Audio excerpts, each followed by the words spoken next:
For bodily training is beneficial for a little, but godly devotion is beneficial for all things, as it holds promise of the life now and that which is to come. Faithful and deserving of full acceptance is that statement. For to this end we are working hard and exerting ourselves, because we have rested our hope on a living God, who is a Savior for all sorts of men, especially of faithful ones. 1 Timothy chapter 4, verses 8 through 10, followed by Hebrews chapter 12, verse 11. True, no discipline seems for the present time to be joyous, but grievous. Yet afterward, to those who have been trained by it, it yields peaceable fruit, namely righteousness. Again, true, no discipline seems for the present time to be joyous, but grievous.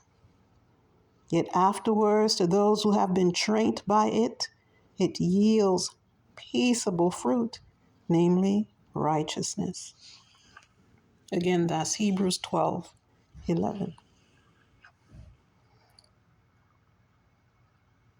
Training, discipline, it should be for a purpose to fine-tune our skills or to acquire skills so that we can be competent, able to fulfill a certain task, mission, commission that we've been assigned. On the job, when you're trained, when you're a new hire, they do that. They give you the initial training. Some, quite a few, will say they give you job training. Even if you know how to do the job, they want you to do it according to their style.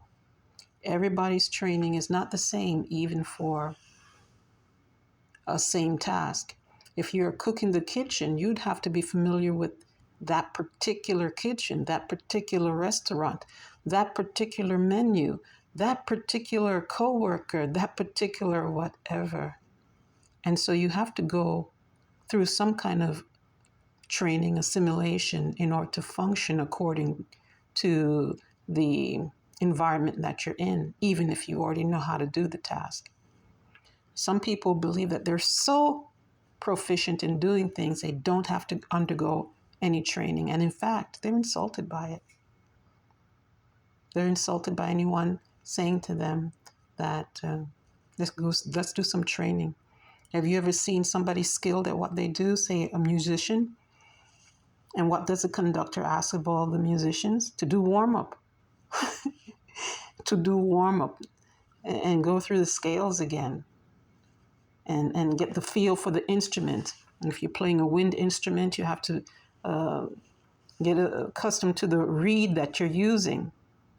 It's moist enough, all kinds of things, or else the note will crack, right? And you have to get accustomed to the particular task at hand under the new environment. Jehovah God has training. And some people say they're expert at just being ministers or being congregants. And yet, Jehovah doesn't know them. He's not familiar with them, and they're not familiar with him. How could that possibly be? There are people who are quite fit in performing physical tasks, but yet they may fail their boot camp. Correct?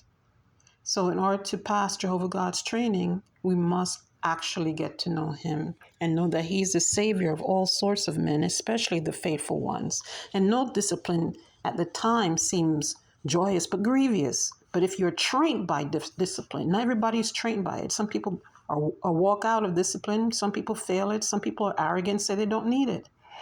Are we like that? We might actually miss out on the great opportunity